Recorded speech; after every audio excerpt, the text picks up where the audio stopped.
23절까지 보겠습니다.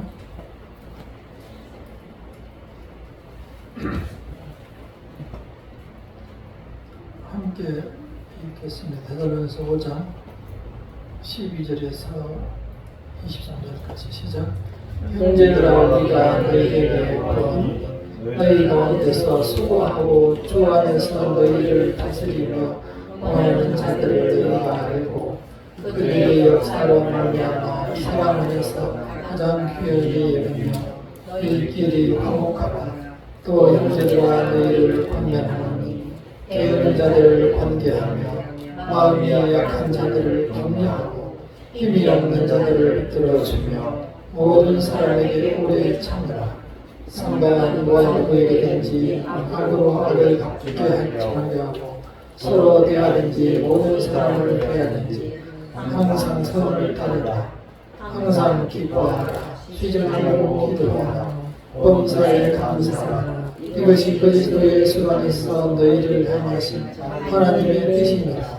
성령을 소멸하지 말며 예언을 멸시하지 말고 범사에 헤아려 좋은 것을 취하고 악은 어떤 모양이라도 버리라. 평강의 하나님이 친히 너희를 온전히 거룩하게 하시고 또 너희의 온영과 혼과 몸이 우리 주 예수 그리스도께서 강림하실 때에 흠없게 보존되기를 원하노라. 아멘.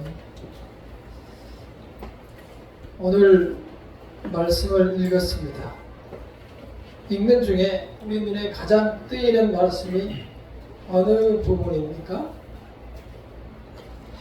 항상 기뻐하라. 쉬지 말고 기도하라. 범사에 감사하라. 이는 그리스도 예수 안에서 너희를 향한 하나님의 뜻이니라.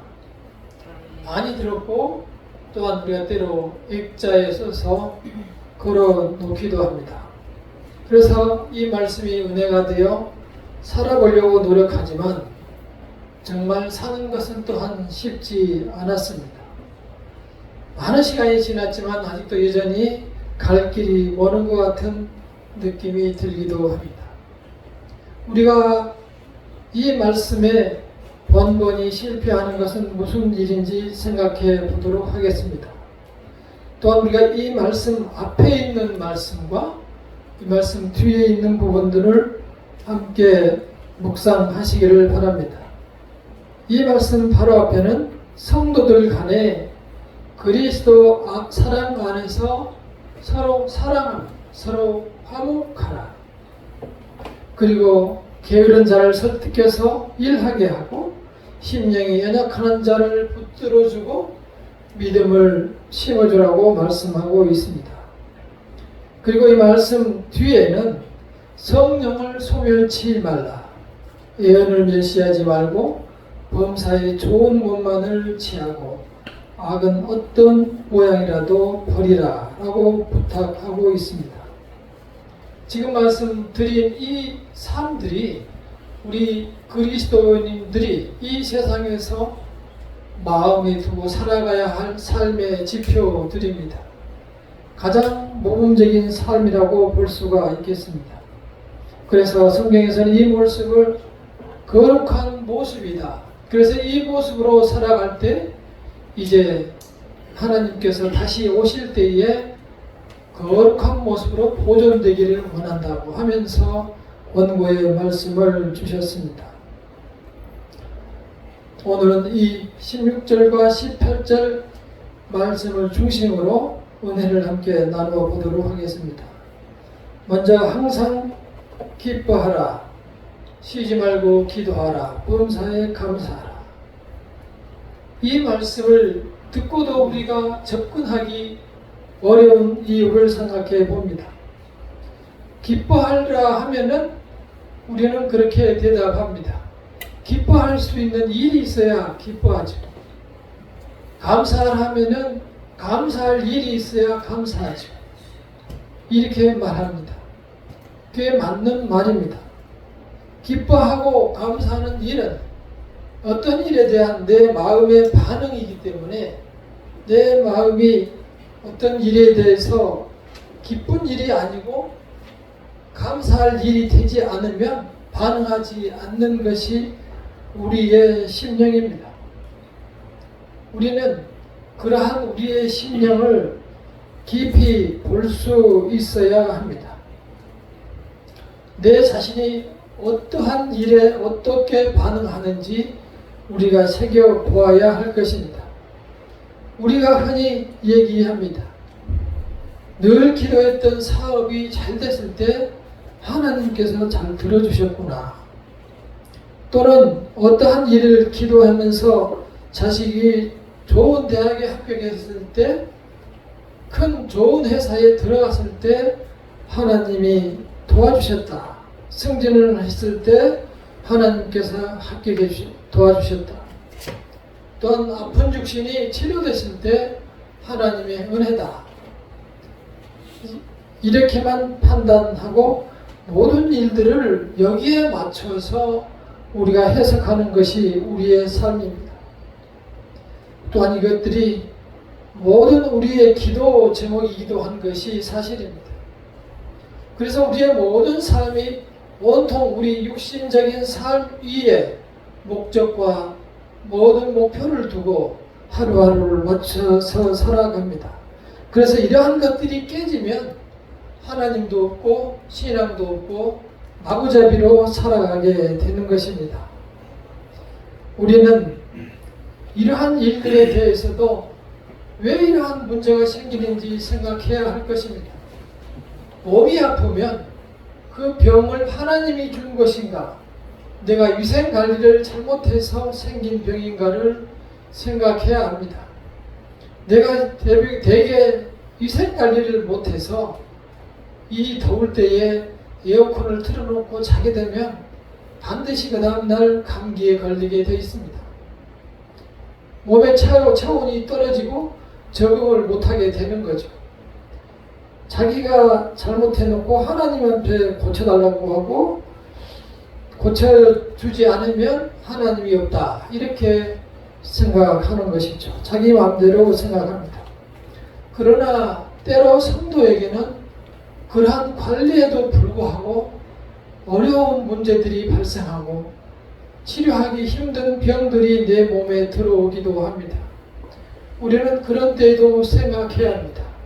도대체 이것이 무슨 일일까 생각해야 합니다. 하나님께서는 택한 백성에게는 반드시 징계를 주신다고 했습니다. 그래서 한 번의 징계가 있을 때 하나님의 백성들은 하나님을 쳐다봐야 합니다. 하나님, 제가 무엇을 잘못하고 어디로 가고 있습니까? 하나님을 보고 하나님께 더욱 묻고 가까이 가며 기도해야 합니다. 이것이 바로 쉬지 말고 기도하라는 뜻입니다. 그러나 대부분의 사람들은 그 병이 낫거나 문제가 해결되면 금방 다시 원점으로 돌아갑니다. 그리고 금방 다시 잊어버립니다. 하나님께서는 결코 포기하지 않습니다. 또 한 번의 재앙을 줍니다. 그러면 또다시 하나님께로 돌아오려는, 진정으로 하나님께서 나를 사랑한다는 그러한 증거로 알고 하나님을 바라보며 하나님께 나아가며 이제 온전히 하나님 앞에 돌아서야 하는 것입니다. 그것을 우리가 회개라고 말합니다. 그러나 사람들은 회개를 매우 힘들게 합니다. 하나님을 바라보지 않고 하나님 앞에 나아가려 하지 않습니다. 끝까지 그렇게 되는 것은 하나님의 백성이 아닐 수 있습니다. 나에게 오는 여러 가지 알 수 없는 징계와 어려움들은 내가 만든 것이 아니면 하나님께서 나에게 빨리 돌아오라는 하나님의 부르심으로 알고 돌아가는 부드러운 심령들이 되시기를 간절히 축원합니다. 우리는 이러한 경우에 성경에 나와 있는 욥을 돌아보시기를 바랍니다. 욥은 정말 훌륭한 좋은 믿음을 가지고 있었습니다. 모든 사람들이 부러워하는 그러한 믿음을 가지고 있었습니다. 그를 사탄들이 유혹해서 큰 질병, 종기에 걸리게 해서 온 몸이 종기가 나서 기관장으로 내 몸을 긁으며 힘들어하고 자식들은 다 한꺼번에 죽어버리고 모든 재산을 다 도적들이 훔쳐가고 참으로 인간으로는 끝이 나버린, 정말 누가 데려가라도 가져가지 않을 그러한 상황이 되었습니다. 거기에다가 내 자신은 너무너무 힘들어서 살 희망이 전혀 안 보이는 상황까지 갔을 때 친구들이 옆에서 말합니다. 빨리 너의 죄를 해결하라. 너가 잘못한 것을 빨리 하나님께 아뢰고 하나님의 뜻을 구하라.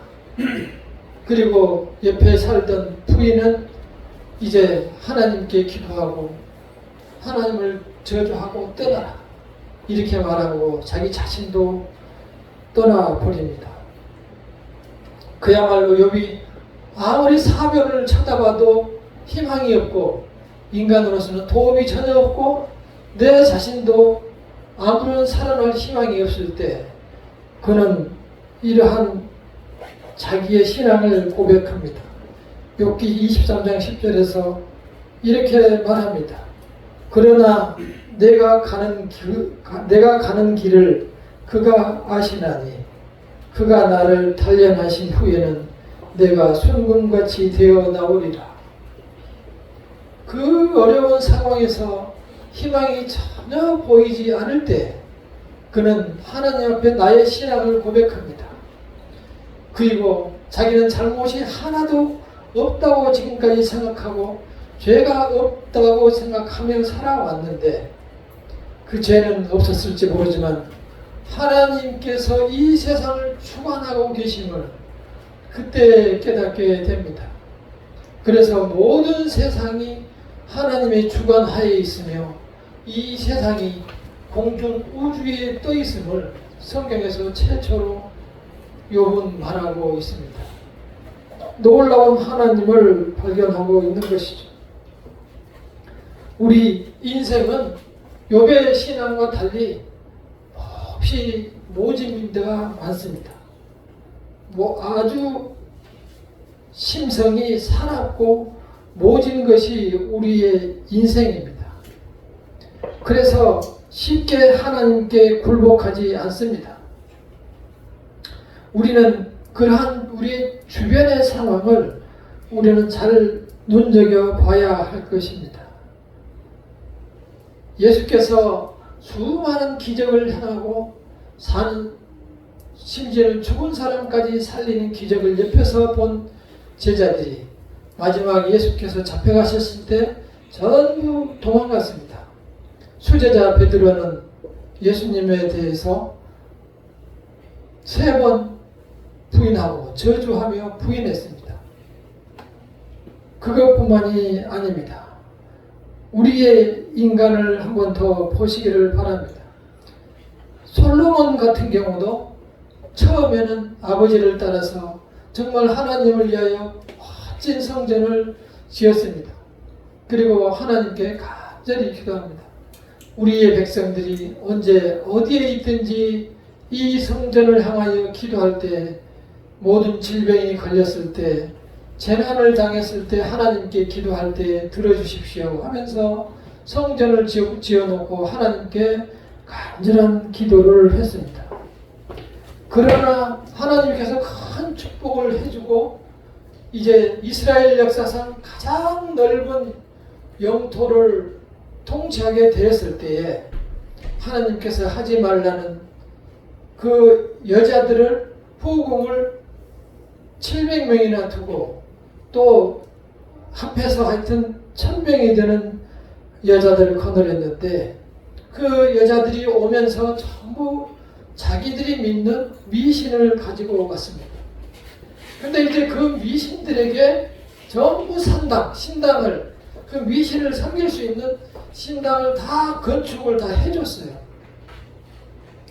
해주었을 뿐만이 아니라 그 신을 섬길 수 있도록 해주었습니다.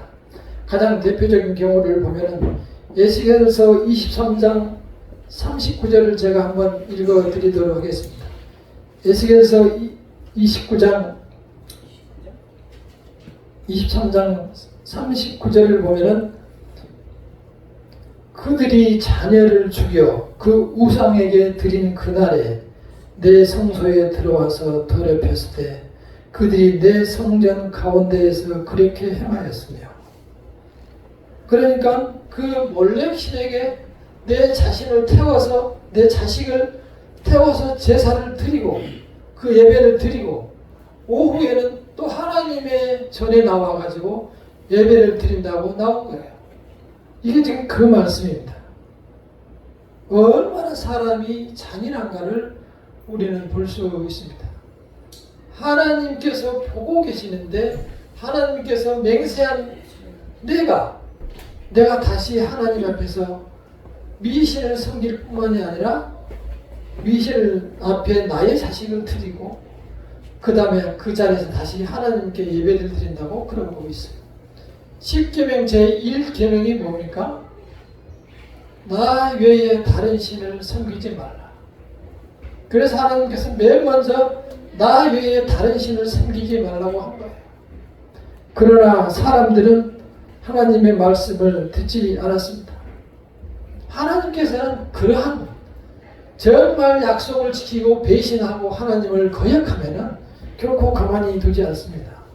열왕기상 11장 11절에 여호와께서 솔로몬에게 말씀하시되 내가 이러한 일이 있었고 또 내가 내 언약과 내가 네게 명령한 법도를 지키지 아니하였으니 내가 반드시 이 나라를 내게서 빼앗아 내 신하에게 주리라.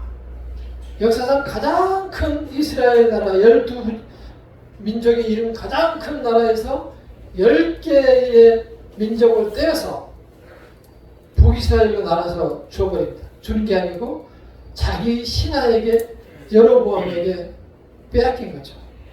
그리고 자기는 유다 민족과 베냐민 민족을 해서 남유다를 이제 통치하게 되는 거죠. 하나님이 결코 가만히 두지 않습니다. 그러나 놀라운 은혜는 항상 하나님 끝까지 그 약속을 지키십니다. 그래서 그 민족 둘 남은 유다와 베냐민의 그 족속에서 결국은 죄를 수없이 많이 지었지만 약속대로 하나님께서는 너를 축복한다고 아브라함에게 약속을 하셨기 때문에, 다윗에게 약속을 하셨기 때문에 하나님께서는 그 유다 민족에서 예수께서 태어나시게 끝까지 약속을 지키셨고 그 예수를 우리가 믿게 되었습니다. 우리는 우리 속에 있는 그러한 인간의 잔인함을 우리가 알고 있어야 합니다. 비교가 똑같지는 않지만 요즘 TV 보면은 전임 대통령의 이렇게 재판하는 상황이 나옵니다. 정말 옛날에는 너무 심한 그 어떤 통치를 했기 때문에 TV를 보기 싫었는데, 그리고 사람이 미웠는데, 요즘은 재판을 받고 있는 걸 보면서, 그리고 이제 재판을 막 거부하고 그러긴 하지만 그 인생이 너무 불쌍해요. 재판을 받는데 이제 갈 길이 뻔하잖아요. 그러한 상황에서 재판을 받으면 그 인생에게 무슨 소망이 있겠냐고. 그 인생이 불과 몇 년 사이에 이렇게 된 거예요. 우리 인간이 탐욕과 권력욕과 명예욕에 이렇게 심취되면 무엇이든지 할 수 있고 거기에서 내 자신이 어떤 일을 저지를지 모르는 심령을 가지고 있는 것들이 우리 인간이라는 사실을 보아야 합니다. 우리 인간이 이런 것을 하나님께서는 다 아시기 때문에 이러한 여러 가지 권고사항을 우리에게 주시는 겁니다. 우리는 하나님께서 왜 항상 기뻐하라, 쉬지 말고 기도하라, 범사에 감사하라 이 말씀을 주셨는지를 다시 한번 생각하기를 원합니다. 하나님께서는 바로 그것입니다. 우리에게 이 세상에서 살아갈 때 어디에 합격했다, 무엇을 돈을 많이 벌었다, 또는 내 자식이 어떻게 잘됐다, 거기에서 웃고 감사하는 것이 아니고 그리스도께서 끝까지 선택된 자녀를 위해서 약속을 지키신다는 사실을 기뻐하고 감사하는 겁니다. 여러분의 생명과 이 세상에서 비교할 수 있는 게 무엇이 있습니까? 이 세상에 있는 재물과 이 세상에 있는 명예와 권력을 가지고 우리의 생명을 바꿀 수 있습니까? 우리의 목숨과 바꿀 수 있는 것은 하나도 없습니다. 그것은 우리가 나이가 더 들어보면 알게 됩니다. 따라서 하나님께서 우리에게 비교할 수 없는 그러한 무엇을 주고 있는지를 깊이 깨달아야 합니다. 사도들은 그것을 알았습니다. 사도들의 대답은 이렇습니다. 사도들은 그 이름을 위하여 능력받는 일에 합당한 자로 여기심을 기뻐하면서 공의 앞을 떠납니다. 사도들은 자기들이 예수님을 전하다가 예수님 때문에 능력받은 일, 창피당하고 얻어맞고 돌맞고 하는 것을 기쁘게 여겼어요. 왜 그렇게 됐을까요? 그 사람들은 이 세상에서의 모든 것을 다 이미 내려놨어요. 그리고 나는 죽으면 더 좋다.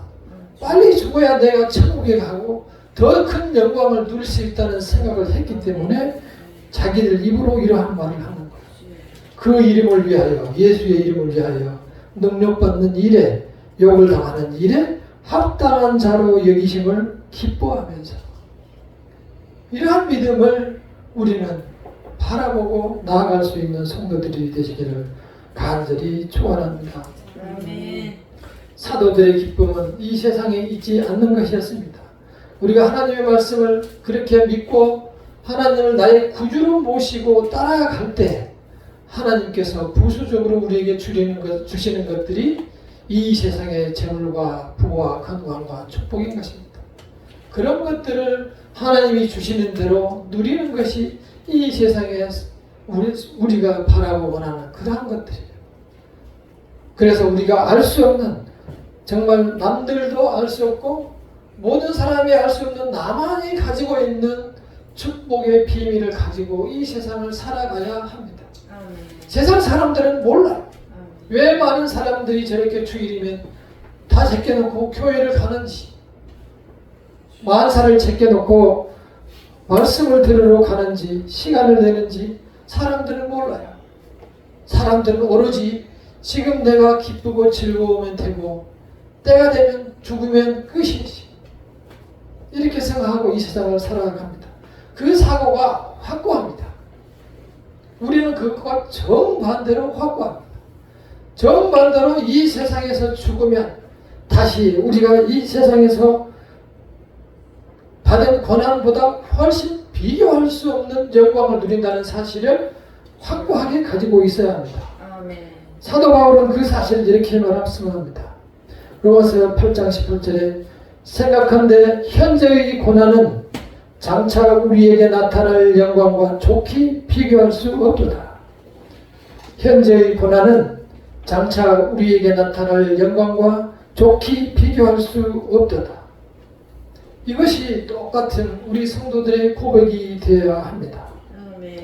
이러한 나의 고백을 가지고 이 세상을 살아가야만 다른 세상의 일들이 작게 보이고 내 마음속에서 나를 괴롭히지 않고 내가 거기에 유혹당하지 않는 것입니다. 항상 기뻐하라. 주님께서 죄인인 나를 선택하여 주심을 기뻐하고, 세상에 힘든 일이 많지만 그래도 항상 너는 그래서 기뻐하라. 그리고 범사에 감사하라. 지금 이렇게 정말 요즘처럼 풍요로운 시대에 더 가질 것이 없는 이러한 시대에 살게 하신 것을 감사할 수 있는 믿음을 가지시기를 바랍니다. 그리고 우리의 기도 제목은 이 세상에서의 부뿐만이 아니고 하늘나라의 자녀로서 손실이 없이 내가 지금 성경에서 주신 이 말씀을 꽉 붙잡고 말씀대로 살아낼 수 있는 능력의 사람들이 되게 해달라고 기도할 수 있는 훌륭한 성도들이 되시기를, 그래서 하늘나라에 대한 소망으로 살아가시는 성도들이 되시기를 간절히 축원합니다. 아멘. 아멘. 들고 푸른 말입니다. 오직 여호와의 말씀만이 영원히 살아있는다는 사실을 새기시기를 바랍니다. 내 마음속에 남들이 알지 못하는 비밀을 간직한 채 이 세상에서 그 소망으로 승리하시기를 바랍니다. 함께 기도하겠습니다.